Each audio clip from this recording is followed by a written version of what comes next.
Jangan membuat kisruh sampai umat terpecah belah. Jika mencari kebenaran, ayo, dua tempat sudah disiapkan di Banten. Datang apa kabur? Datang apa kabur? Di Rabito datang apa kabur? Sekarang sudah nangtang UAS, nangtang Buya Yahya. Sebentar lagi di video nangtang saya. Mudah-mudahan segera ada videonya nangtang saya. Amin. Mari bendung aliran-aliran sesat, termasuk pemikiran-pemikiran sekte Ihmadiyah ini. Setuju? Cara melawannya, sadarkan umat, jaga akidah umat. Itu saja yang Al-Fakir sampaikan. Hei Ustadz Kiai goblok, hei Ustadz Kiai goblok, hei Ustadz Kiai goblok, hei Ustadz Kiai goblok, hei Ustadz Kiai goblok.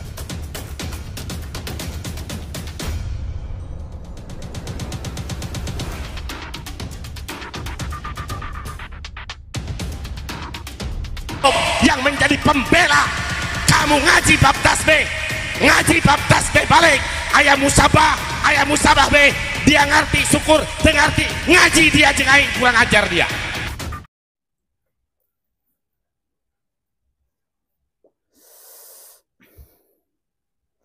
Assalamualaikum warahmatullahi wabarakatuh. Sahabat Akang Sepuh Channel, sahabat petani kampung yang berbahagia. Alhamdulillah pada malam hari ini kita masih diberikan kesempatan, masih diberikan kesehatan untuk bisa saling bertatapan walaupun hanya sekedar dalam siaran.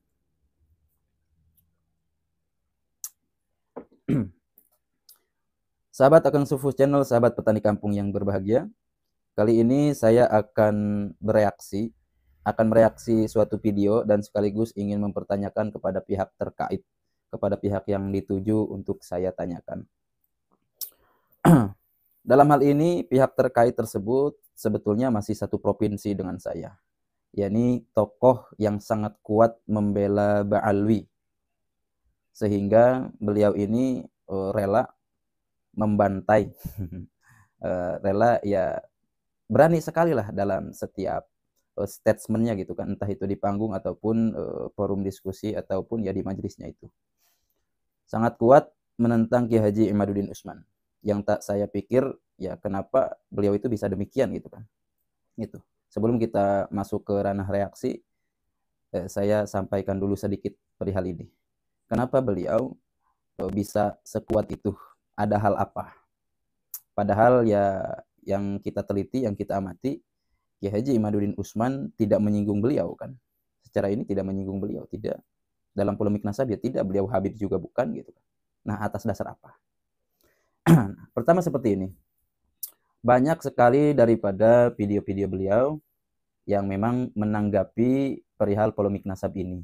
Dan kebetulan karena polemik nasab ini digagas oleh Kiai Haji Imaduddin Usman selaku satu terah dengannya. Katanya kan satu terah.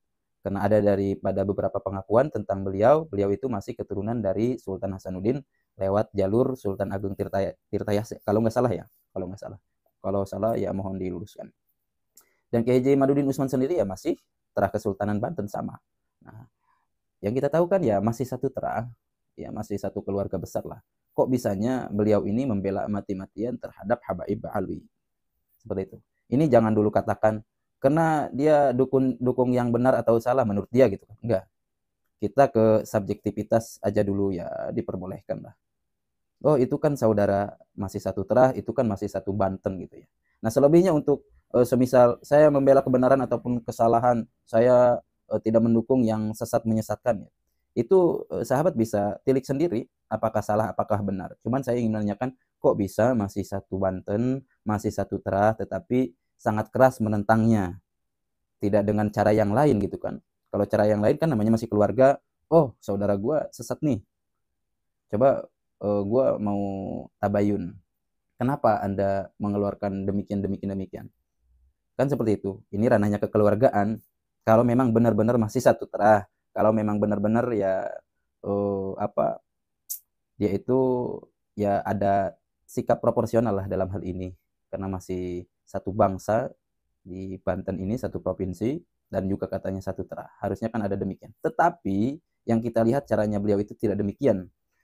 Beliau sangat keras menentang dengan berbagai argumentasinya, dengan berbagai pernyataannya yang bahkan menyudutkan, mengucilkan Ki Haji Imaduddin Usman itu sendiri. Entah itu dari isi pernyataannya, entah itu dari langsung menyebutkan langsung nama Ki Haji Imaduddin Usman. Ya, sahabat, tentunya ya kebanyakan mayoritas yang mengikuti alur polemik nasab ini sudah tahulah tentang beliau-beliau ya. Nah, pertama itu yang saya tanyakan, kenapa, atas dasar apa? Selain daripada atas dasar pembelaan yang tadi, saya membela yang benar, saya membela yang salah, tidak. Kenapa itu saja dulu? Apakah ada hal yang lain? Kan seperti itu. Atau mungkin, karena saya dekatnya dengan Habib, ya, faktor seperti itu lagi kan. Karena organisasi saya berbaur dengan Habib, karena organisasi saya dibuat oleh Habib dan saya jadi pengurus di organisasi tersebut, bahkan jadi pengurus pusat gitu kan. Ya oke, silahkan jawab yang itu saja dulu. Karena jikalau ngomong kebenaran dan kesalahan ini kan mesti dipertanggungjawabkan, ya silahkan. Seperti itu. Yang kedua, saya ingin menanyakan ini. Jauh sebelum ini ya, ada pas mau debat di Banten itu, katanya beliau punya bom nuklir untuk Kiai Haji Imaduddin Usman. Yang saya tanyakan, mana bantahannya itu? Ya bisa dikatakan antitesis lah ya. Antitesis terhadap tulisannya Kiai Haji Imaduddin Usman. Mana bom nuklir itu? Dulu pernah saya ngelihat covernya saja gitu, tapi tidak ada, entah itu berupa PDF ataupun buku langsung. Kan itu. Mana bom nuklirnya? Kenapa? Ya suatu bantahan gini. Tesis Kiai Haji Imaduddin Usman itu dipublikasikan, siapapun bisa baca, bahkan lewat PDF dan berupa kitab langsung, siapapun bisa dibaca. Nah, seperti itu kan, karena beraninya dipublikasikan berarti berani dipertanggungjawabkan, siap dikritik, apapun itu. Ya. Tapi yang saya lihat, karena ngelihat covernya itu, wow, bom nuklir untuk Kiai Haji Imaduddin Usman, bahkan dengan nama tidak sopan di sana. Tidak ada kiai ataupun gimana, ya seperti itulah ya. Mana bom nuklirnya Pak Kiai? Itu. Kemudian, entah setelah itu, saya ngelihat bom nuklirnya tidak ada sampai sekarang ini, tetapi beliau masih koar-koar, masih seolah merasa paling wow gitu ya dalam perspektif apapun, karenanya saya melihat dari segala pernyataannya itu seolah merendahkan kepada orang yang bertentangan dengannya, terutama kepada Kiai Haji Imaduddin Usman dalam hal ini. Karena sewajarnya Kiai Haji Imaduddin Usman kan selaku penggagas dalam hal ini ya, dalam polemik nasab ini.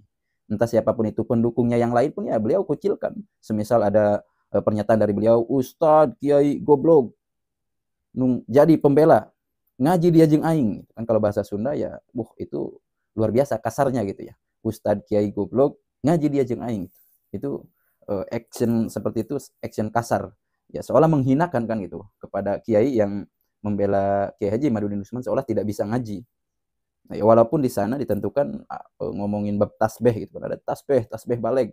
Lamun ngerti syukur teu ngarti, ngaji dia jeung aing. Berarti dia itu merupakan mengakui bahwasanya gue yang paling ahli ngaji gitu dalam hal ini gitu, dalam hal ini. Seperti itu. Sekali lagi saya pertanyakan, mana bom nuklirnya? Itulah ya. Dan yang ketiga, saya sempat melihat videonya tentang keakuannya, tentang kepedeannya untuk menggulingkan Kiai Haji Imaduddin Usman. Nah, dan yang saya tanyakan, apa modalnya panjenengan ini untuk meruntuhkan tesis Kiai Haji Imaduddin Usman? Kenanya gini, oke lah, kalau misalkan dalam bab ngaji, dalam hal keagamaan lainnya, oke lah, panjenengan ini sudah mungkin dikenal sebagai Buya ya, oleh sebagian pengikut panjenengan, karena mungkin melihat daripada pengajian panjenengan seperti itu dan gini-gini, oke, dianggap guru besar lah. Itu kan dalam hal keagamaan. Ya bisa jadi ya panjenengan punya banyak dalil ataupun argumen yang lain bisa mematahkan Kiai Haji Imaduddin Usman kan. Nah, dalam bab ngaji ke situ ya kami tidak bisa memprediksi dan juga saya tidak bisa mengamati. Bukan ranah saya ke sana dan bukan ranah kami netizen ini ya untuk mendeteksi ke sana, karena kemampuan seseorang berbeda-beda. Nah, akan tetapi selaku pengamatan kami, apa sih yang modal yang dimiliki oleh Bapak ini untuk meruntuhkan tesisnya Kiai Haji Imaduddin Utsman? Kenapa? Apakah modal bisa ngaji demikian saja, dalam hal ini kan bisa ngaji tentang bab keagamaan saja untuk membantah Kiai Haji Imaduddin Utsman? Ya tidak juga. Banyak sekali energi-energi yang mesti dikumpulkan, modal-modal disiplin ilmu yang mesti dikumpulkan, dipahami, didalami untuk membantah tesisnya Ki Haji Imaduddin Utsman. Karena ranah tesis itu bukan sekedar ranah soal bab ngaji, itu saja. Ya, semisal dari tata cara membantah tesis itu seperti apa, membuat antitesis itu seperti apa, dalam kajian epistemologis dan dalam kajian historis dan yang lain-lainnya itu perlu didalami oleh Bapak ini sebelum mau meruntuhkan katanya tesis Kiai Haji Imaduddin Utsman. Itu. Jadi bekal bisa ngaji saja tidak cukup ya Bapak Kiai, tidak cukup, terkecuali Kiai sendiri bisa dalam hal yang lain meruntuhkan Kiai Haji Imaduddin Utsman. Ya kalau misal saya bisa baca kitab, saya bisa menelusuri, menelaah kitab-kitab ini. Ya oke. Itu kan masuknya kena tradisionalnya. Tapi dalam hal yang lain, yang lebih modern ataupun perspektif lain, ya Pak Kiai harus bisa mengalahkan Kiai Haji Imaduddin Utsman dalam hal demikian. Seperti itu. Terus dalam hal yang lain, saya ingin menanyakan, sedalam apa argumentasi panjenengan ini dalam meruntuhkan tesisnya Kiai Haji Imaduddin Utsman? Selain daripada memframing seolah Kiai Haji Imaduddin Utsman itu ya kalah. Ya contoh memberi gelar Al-Kaburi ataupun ada gelar-gelar yang lain gitu kan. Gelar yang memang menyudutkan bahwasanya Kiai Haji Imaduddin Utsman itu sesat gitu. Apa gitu? Soalnya gini, ya dalam logikanya gini. Dalam tradisional, pembuktian secara tradisional, yakni itu kitab sezaman. Selama ini dari pihak mereka pun yang punya nasab itu tidak bisa memberi sanggahan. Tidak bisa membantahkan tesisnya Kiai Haji Imaduddin Utsman. Apalagi Pak Kiai. Modalnya apalagi dalam tradisional ini? Tentunya tidak ada kan? Pihak yang punya nasabnya saja tidak ada. Wah, saya punya ratusan kitab. Oke. Paling juga hanya kitab mulai dari abad 9 sampai ke atas kan. Mau 200 kitab, 300 kitab ya gimana bisa membantahkan? Uang kekosongannya itu 500 tahun dari abad ke-4 sampai abad ke-9 kan seperti itu. Terus apalagi selain daripada meruntuhkannya itu lewat dari keakuannya bahwasanya metode itu dibuat oleh Kiai Haji Imaduddin Utsman, bukan ulama nasab. Oke. Kalau seperti itu yang dipakai, yang ada seluruh nasab itu bisa gugur. Kenapa? Ini yang menyebabkan guru gembul menyatakan bahwa nasab itu tidak ilmiah. Ya, kalau misalkan memakai metode syuhrah wal istifadhah. Ini kan untuk nasab yang jauh. Nah ini kasusnya. Kenapa guru gembul bisa menyatakan demikian? Padahal ya namanya penelitian ilmiah. Kita bisa dikonfirmasi bukan hanya sekedar daripada observasi langsung, bisa daripada data, tulisan, dan yang lain-lainnya kan itu. Itu penelitian ilmiah. Hanya kenapa guru gembul menyatakan demikian? Karena yang lawan debatnya itu menggunakan metode ilmiahnya ya cukup syuhrah wal istifadhah. Dan ini kan lucu. Masa iya syuhrah wal istifadhah bisa mengkonfirmasi kepada dengan jarak yang rentan lama sampai 5 abad kan? Ya ini lucu. Nggak ada sejarahnya syuhrah wal istifadhah sampai 500 tahun lamanya. Tidak ada. 100 tahun juga itu masih dalam kita belum bisa meyakini gitu dalam taraf ilmiah. Kan seperti itu. Nah, terus yang terakhir yang akan saya tanyakan perihal ini. Saya baca ada di grup kitab judulnya itu Ihyaul Mauta. Ihyaul Mauta yang ditulis oleh Bapak Kiai ini. Terus di situ Ihyaul Mauta apa ya konteksnya? Mensyarahi kitab dari Ihyaul Mayyit karya Al-Imam Jalaluddin Sayyuti. Atau Sayyuti atau Suyuti silahkan. Nah, kali ini saya lucu melihatnya. Kenapa bom nuklir yang kemarin Anda gadang-gadang, bahkan kabarnya sudah menyebar untuk meruntuhkan Kiai Imad, tetapi tidak disebarluaskan. Jangankan kitabnya langsung lah, PDF-nya pun tidak ada. Apakah takut untuk direaksi, apakah takut untuk dikritik? Seperti itu. Sedangkan ya melihat kapasitas seseorang, kredibilitas seseorang dalam hal menulis, ya kita siap harus dikritik dalam apapun itu. Seperti yang diluncurkan oleh Kiai Haji Imaduddin Usman. Beliau punya tulisan langsung dipublikasikan. Ya, bahkan untuk kemudahan tidak fisik langsung, beliau sodorkan PDF-nya. Oke, terbuka. Saya mencoba, ini ilmu saya, silahkan kalian kritik, gini. Nah, sedangkan kan Anda selama ini mengkritik Kiai Haji Imaduddin Usman kan lewat tulisan, lewat PDF-nya. Anda bisa mengkritik. Tetapi Anda tidak mau mengkritik. Tidak mau dikritik. Kenapa? Anda tidak menyebarkan tulisan Anda. Mana yang bom nuklir itu ya tidak ada. PDF-nya tidak ada. Kalau ada ya pasti banyak lagi mengkritik. Banyak lah. Anda berani mengkritik tapi tidak berani dikritik. Nah, sekarang ada kitab Ihyaul Mauta, mensyarahi kitab Ihyaul Mayyit karya Imam Jalaluddin Sayyidi. Saya melihat covernya ya. Oh, kata kita. Cuman ada lagi. Dalam hal itu saya tidak gubris. Ya mungkin ini kena kreatif dan produktivitasnya beliau ya. Saya tidak gubris, tetapi ada menyodorkan dalamnya. Dalamnya itu intinya ya menolak Kiai Haji Imaduddin Usman, menolak paham Kiai Haji Imaduddin Usman. Nah, akhirnya saya berkesimpulan, walaupun saya tidak baca langsung ya, karena tidak ada PDF-nya, tidak ada. Beliau mencetak, saya melihat share-sharean dari kawan di grup ya, karena mungkin di grup itu banyak yang mukibin, ada juga yang lain gitu, yang membela Kiai Imad dan yang lainnya. Saya melihat kiriman tersebut, oh ini dalamnya.